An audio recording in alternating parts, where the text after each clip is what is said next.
Joe Mackenzie here. It's been really hard to paint in the last couple of weeks because my husband sustained a sports injury. And what I have found is if you're worried or overtired, there's just no room for creativity. But last night we both slept a bit, and so who came to mind? My other Tom, Tom Petty. And so let's get started. Always remember to keep the whites of your paper white, your paint's wet, mass for value, mix for color. So we're starting with midtones, and so that's a rose and a cadmium red and a little bit of Naples yellow.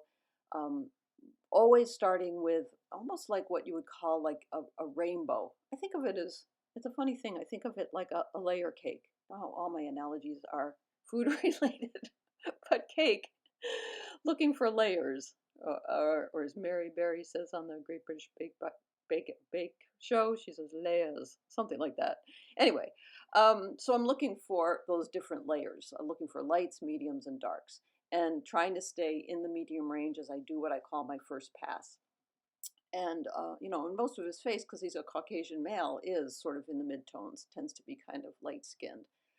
Um, so I'm not thinking about anything other than shape right now and trying to use as few strokes as possible and keep things simple and looking for anything that is identifiable.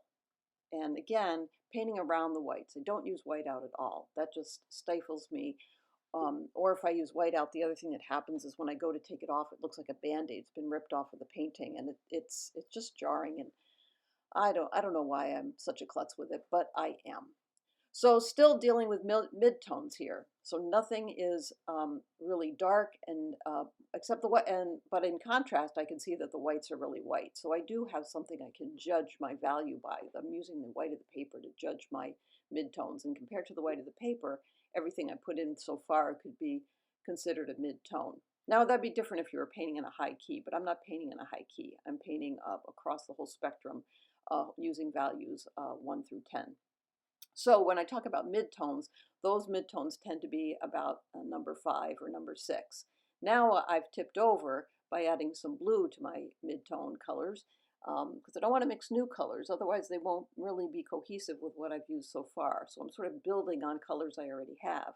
I've tipped it with some blue in order to get myself down to a darker range. So now I'm probably down in, I don't know, maybe the 8, maybe the 7s or 8s. I don't think I'm going to ever get down to 10 on this painting. And part of that was because there is a softness that I wanted to maintain when it comes to, well, Tom Petty and maybe my feelings about him. I'm not sure about that. He certainly lends himself to being a rainbow, though, and that's what I found. I thought, oh, this is Rainbow Tom Petty. My interpretation of him. I don't know if he would be amused by that or not. So working along here, I'm out of my darks and coming back into my midtones and putting a second coat in some places. Now that's only when I see a shape that's really definitive. Then I want to kind of define where that shape is. It's not going to change the value at all. It will change slightly the definition. All right, now I'm back with the darks, going darker and feeling a little bit more confident because now I have my whites, I have my mediums, and I have my darks. And so I know that the only danger now is overpainting and putting in too much detail. For me, this is the type of painting I like to do. For people who like to put in every eyelash, I say go for it. That's just not the thing that I like to do. Now I'm reinforcing some of the color with some cadmium red because I don't want him to look all washed out, although he was a pretty pale fellow in all fairness. Anyway, I kind of like it. It's turning into Tom Petty. It's not number 1 Tom Petty of his youth. It's not number 2 Tom Petty as I knew him when I was in college. Getting close to number 3 Tom Petty. So I don't know what years these are. My guess is probably around 1998. That would be my best guess. All right, so please join my YouTube channel, and thanks for watching, and I will see you next time. Okay, bye-bye.